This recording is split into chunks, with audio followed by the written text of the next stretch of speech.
자, 호주 오픈에 대한 얘기인데요. 호주 오픈이 사실은 최근이라고 하긴 그렇지만 최근 한 10년에서 15년 정도에 급격하게 지금 급성장을 하고 있는 대회입니다. 여러분들은 어떠실지 모르겠는데 우리나라 입장에서 우리나라 테니스 팬들 중에서 가장 재미있게 메이저 대회를 시청하는 게 뭐냐 했을 때 호주 오픈이라는 말이 많이 나옵니다.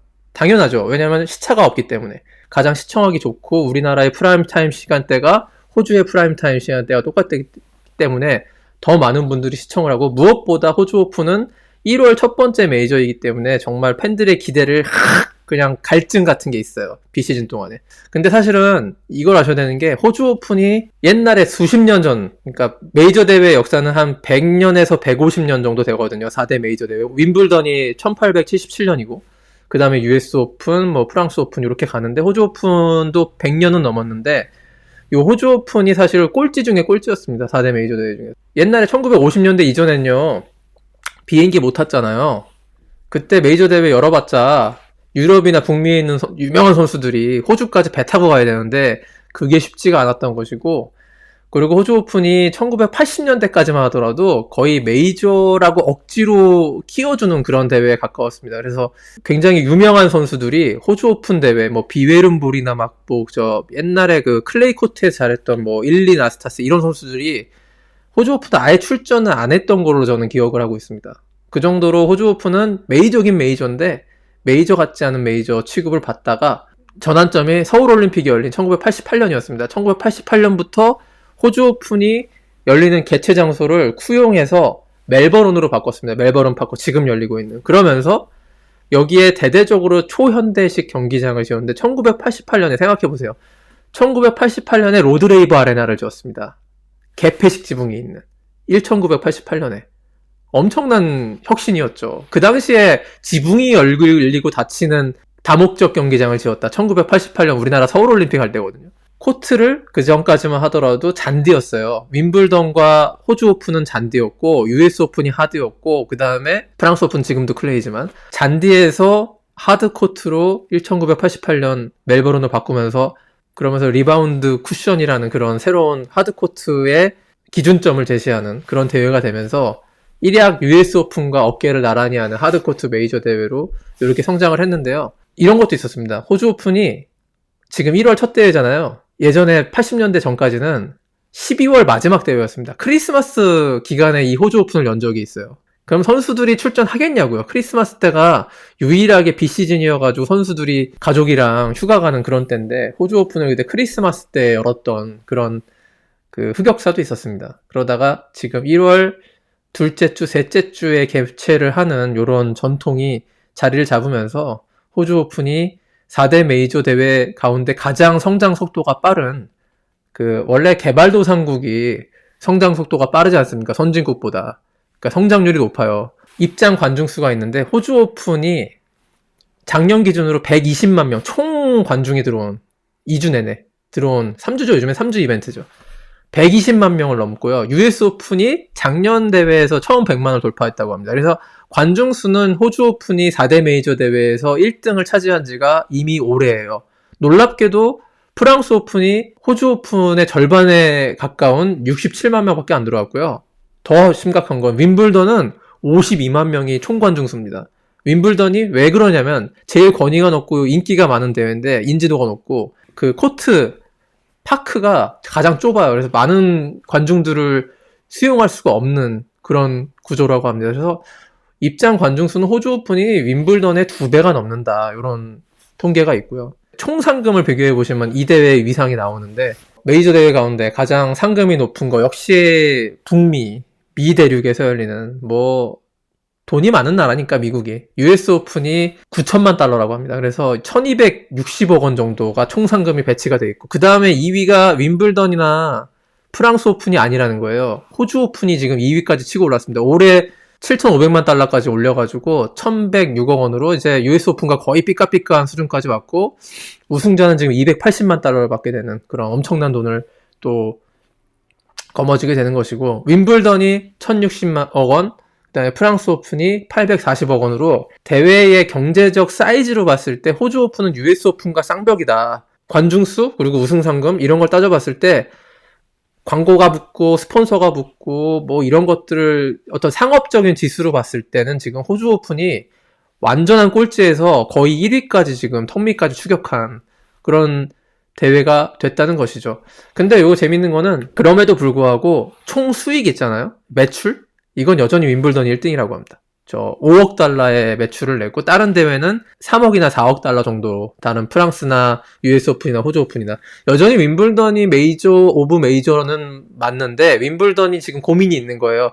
US 오픈과 호주 오픈이 나란히 혁신을 막 달려가지고 레노베이션을 해가지고 경기장도 많이 짓고 최첨단 그 기법도 도입하고 그러는데 윈블던이 이제 전통을 강조하는 것도 있다 보니까 요게 약간 정체되어 있는 옛날에 이름값으로 지금 계속 어떻게 보면은 1위 자리는 유지하고 있는데 실질적으로 지금 규모나 경제적인 면에서는 역전당하는 그런 흐름에 있다는 것이고, 그래서 지금 최근에 외신에서 많이 나오는 뉴스가 윈블던이 새로운 부지를 개발하려고 법적 소송까지 가려고 하는 그런 게 있습니다. 그 윈블던 인근에 골프장 큰 데가 있는데 거기를 이제 땅을 매입해가지고 코트를 39개를 더 지려고 해요.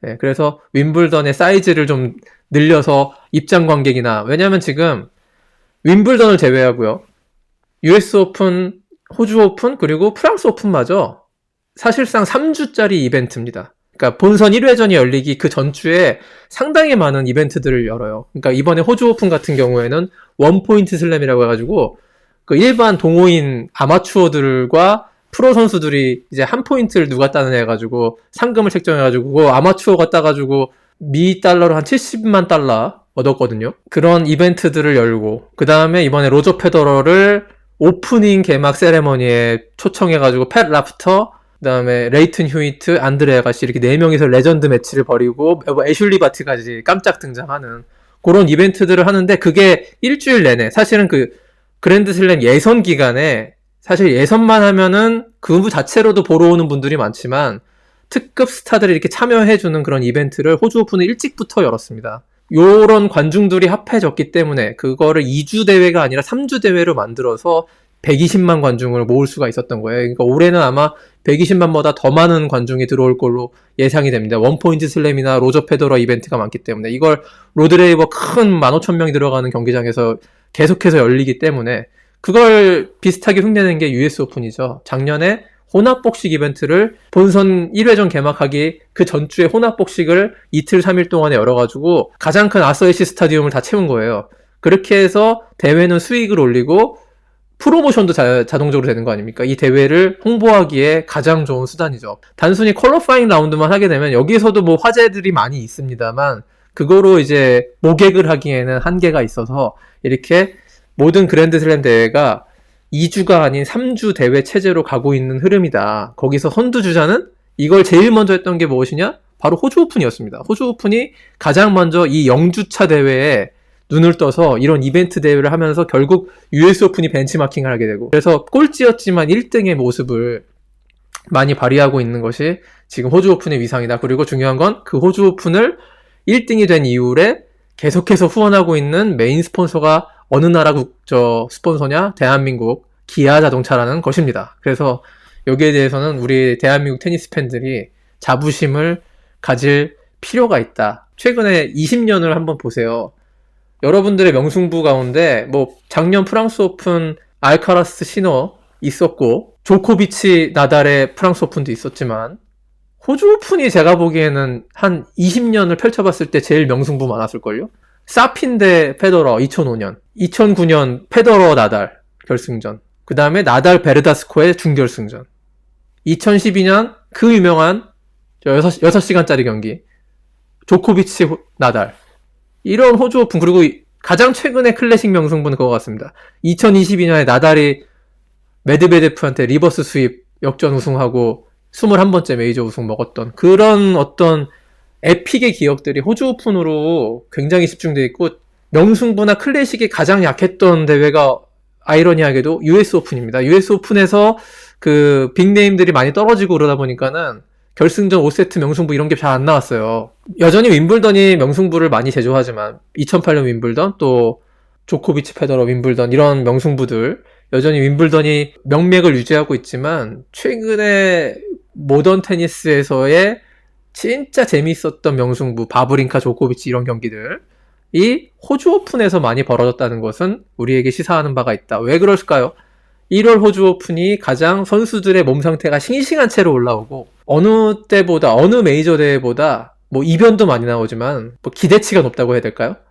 겨울 시즌에 한 달 정도 우리가 테니스를 못 보다가 정말 남반구의 따뜻한 그 뜨거운 햇빛이 비치고 있는 호주 오픈을 보면은 우리가 기분이 좋아지는, 행복해지는. 그래서 이 호주 오픈의 별칭이 해피슬램이라고 하는 그런 이유가 다 있는 것이고, 만년 꼴찌에서 1등으로 가는 이런 어떤 비즈니스 전략 이런 거는 아마 어떤 기업체나 이런 데 강연 아이템으로도 쓰일 수 있는 이 호주 오픈의 역전승이거든요. 이런 것들을 한번 저는 여러분들에게 꼭 한번 말씀드리고 싶었습니다. 자, 이제 호주 오픈 이제 내일 시작이니까요. 재밌게 보시고, 내일 경기에 첫날 알카라스 뭐 나온다고 하죠. 예.